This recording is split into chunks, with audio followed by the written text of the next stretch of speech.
களம் நிகழ்ச்சிக்கு அடிப்படை காரணமாகவும் ஆதார சுருதியாகவும் அமைந்து அதனை மிகச்சிறப்பாக இங்கே நடத்தி கொண்டிருக்கக்கூடிய இன்றைக்கு கலந்து கொள்ளக்கூடிய ஒரு நல்ல வாய்ப்பினை நம்முடைய நாடாளுமன்ற உறுப்பினர்கள் எனக்கு வழங்கியிருக்கிறார்கள். அவருக்கு நான் என்னுடைய நன்றியினை தெரிவிக்க விரும்புகிறேன். இந்தியா இன்றைக்கு உலகளவில் பொருளாதாரத்திலும் நாட்டினுடைய முன்னேற்றத்திலும் ஒரு பெரும் வல்லரசு நாடாக உருவாகி கொண்டிருக்கிறது என்கின்ற கருத்தினை நாம் முன்வைத்தால் இந்தியாவினுடைய வளர்ச்சியில் ஒரு மாபெரும் பங்கினை ஆற்றக்கூடிய ஒரு மாநிலமாக தமிழ்நாடு இருக்கிறது. குறிப்பாக இந்தியாவினுடைய பொருளாதார வளர்ச்சியில் நாம் அளிக்கக்கூடிய பங்கு என்பது அசாத்தியமானது. நாட்டினுடைய ஒட்டுமொத்த வளர்ச்சியில் நாம் இன்றைக்கு 9% அளிக்கக்கூடியவர்களாக, அதே போல் இரண்டாவது பெரிய பொருளாதாரமாக உருவெடுத்திருக்கக்கூடிய மாநிலம் தமிழ்நாடு. ஒரு growth என்ஜின் என்று நாம் சொல்ல வேண்டும் சொன்னால் அந்த என்ஜினுடைய மிகப்பெரிய முக்கியமான பாகங்களில் ஒன்றாக இன்றைக்கு தோன்றியிருப்பது புத்தொழில் களம் என்பது. அந்த புத்தொழில் களத்தில் இன்றைக்கு ஆர்வமிக்க இளைஞர்களை ஒன்று சேர்த்து அவர்களெல்லாம் தொழில் முனைவோர்களாக ஊக்குவிக்கக்கூடிய முயற்சியினை அரசாங்கத்தினுடைய சார்பிலே இன்றைக்கு மேற்கொண்டாலும் நம்முடைய மதிப்பிற்குரிய நாடாளுமன்ற உறுப்பினர் திருமிகு கனிமொழி அவர்கள் இதை ஒரு அரிய வாய்ப்பாக பயன்படுத்தி கொண்டு தன்னை தேர்ந்தெடுத்திருக்கக்கூடிய தூத்துக்குடி மக்களுக்கு மிகச்சிறந்த ஒரு பங்களிப்பாக தன்னுடைய வகையிலே அளிக்க வேண்டும் என்கின்ற அவருடைய தனியாத ஆர்வத்தின் காரணமாக ஏறத்தாழ 400க்கும் மேற்பட்டிருக்கக்கூடிய இளைஞர்களை தெரிவு செய்து அவரிடத்தில் அவர்கள் எந்த வகையிலே தங்களுடைய திட்டங்களை முன்னெடுத்து வைக்கிறார்கள், அந்த திட்டங்களிலிருந்து ஒரு 10 திட்டங்களை வடித்தெடுத்து, அப்படி வடித்தெடுத்திருக்கக்கூடிய திட்டங்களிலே நம்முடைய நடுவர் பெருமக்கள் 3 திட்டங்களை அவர்கள் அதில் இருந்து எடுத்து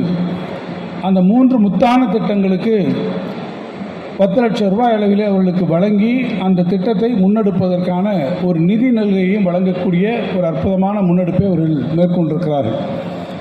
இவ்வளவு பேர் இன்றைக்கு ஆர்வமாக வந்திருப்பதையும் அவர்கள் இங்கே ஒவ்வொருவரும் அவர்களுடைய அந்த தொழில் திட்டங்களை அவர்கள் பிரசன்ட் செய்கிற போது நானும் நம்முடைய நாடாளுமன்ற உறுப்பினர்களும் பேசிக்கொண்டிருந்தது, இதில் எப்படி இந்த 3 பேரை தேர்ந்தெடுக்கப் போகிறார்கள்?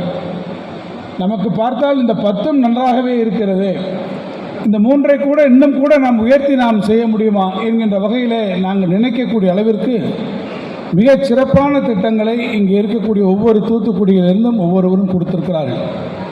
ஈகோ சிஸ்டம் என்கின்ற ஒன்று உருவாகிற போது அது பெருநகரங்களை மையமாக வைத்து அமைந்திருக்கும் என்று கருதினோம். ஒரு காலத்தில் பெங்களூரில் இருக்கலாம், அது ஹைதராபாத்தில் இருக்கலாம், அடுத்து சென்னை அதை போன்ற ஒரு ஸ்டார்ட் அப்பாக ஒரு ஹப்பாக உருவாகக்கூடிய ஒரு நிலை இருக்கிறது என்று நாம் கருதி கொண்டிருந்தோம்.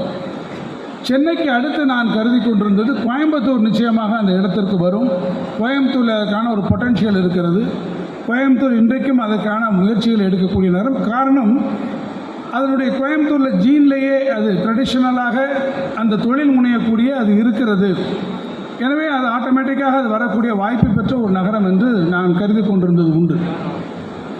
இந்த வளர்ச்சி என்பது Tier 2 சிட்டிஸ், 2ஆம் கட்ட நகரங்களை நோக்கி இந்த வளர்ச்சி வர வேண்டும் என்று அரசாங்கம் கருதுகிற போது அது தமிழ்நாட்டினுடைய தென்கோடி முனையில் தூத்துக்குடியிலே இருந்து அது உருவாகிறது. தூத்துக்குடியிலே இவ்வளவு ஆர்வமிக்க இளைஞர்கள் இருக்கிறார்கள், அவர்கள் இவ்வளவு அருமையான திட்டங்களை நம்மிடத்தில் சொல்ல முடியும், அந்த திட்டங்களை நிச்சயமாக அவர்கள் இம்ப்ரெஸ் செய்யக்கூடிய அளவிற்கு வர முடியும், வயபிளான ஒரு திட்டங்களாக அதை கொண்டு வர முடியும் என்பதையெல்லாம் நான் நேரடியாக இங்கே உட்கார்ந்து ஒரு 5-6 பேர் பேசுகிற போது கேட்டபோது என்னுடைய ஒரு பெர்செப்ஷன் அண்ட் பெர்ஸ்பெக்டிவ் இருக்கிறது அல்லவா, அதுவே மாற்றக்கூடிய அளவிற்கு இங்கே இருக்கக்கூடிய இளைஞர்கள் மிகச்சிறப்பாக அதை தூத்துக்குடியிலே செய்திருக்கிறார்கள் என்பதுதான் நான் மிக முக்கியமாக கவனிக்க வேண்டிய ஒன்று. தூத்துக்குடியினுடைய இயற்கையான தொழில் என்பது பார்த்தீர்கள் சொன்னால் மூழ்கி முத்தெடுப்பது தான் இந்த தூத்துக்குடியில் பண்டை காலத்திலிருந்து இருக்கக்கூடிய ஒரு தொழில். அதே பாணியை பின்பற்றி இன்றைக்கு மூழ்கி முத்தெடுக்கக்கூடிய இத்தனை பேரிடமிருந்தும் நன்முத்துக்களாக ஒரு 3 முத்துக்களை நீங்கள் பொறுக்கி தேர்ந்தெடுத்திருக்கிறீர்கள், பார்த்திருக்கீங்களா? அதுதான் தூத்துக்குடியினுடைய இன்றைக்கு அருமையான ஒரு கோயின்சிடன்ஸ் என்று நான் சொல்வேன். அப்படி தேர்ந்தெடுக்கப்படக்கூடிய அவர்களை நான் அறிய ஆவலாக காத்திருக்கிறேன்.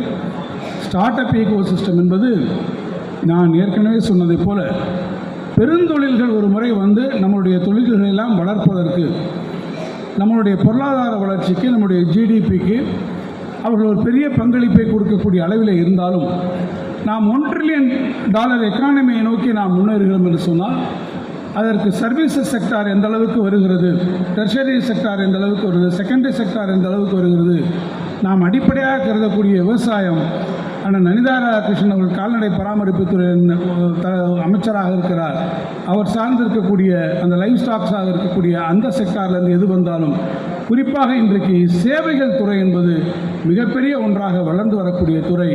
அந்த துறையிலே நீங்கள் இன்றைக்கு உருவாக்கி இருக்கக்கூடிய இத்தகைய முன்னெடுப்புகள் மிக சிறப்பான ஒன்றாக இருக்கும் என்று நான் நம்புகிறேன். எனவே அந்த வகையில் நீங்கள் பார்ப்பீர்கள் என்று சொன்னால் நாம் இந்தியாவிலேயே வந்து ஒரு பெஸ்ட் பெர்ஃபார்மிங் ஸ்டேட் என்று இன்றைக்கு ஸ்டார்ட் அப்ஸிலே தமிழ்நாடை நாம் இன்றைக்கு சொல்லக்கூடிய அளவிற்கு நாம் உருவாகியிருக்கிறோம். தமிழ்நாட்டிலே ஒரு பெஸ்ட் பெர்ஃபார்மிங் டிஸ்ட்ரிக்ட் என்று வருகிற போது அந்த பெருமையை தூத்துக்குடி பெற வேண்டும். அதை நம்மளுடைய நாடாளுமன்ற உறுப்பினர் நிச்சயமாக பெற்றுத் தருவார் என்று சொல்லி அதற்கான ஒரு முன்னெடுப்பினை மேற்கொண்டிருக்கக்கூடிய அவர்களுக்கு நான் என்னுடைய மனமார்ந்த வாழ்த்துக்களையும் நன்றியும் தெரிவித்து அமைகிறேன். நன்றி, வணக்கம்.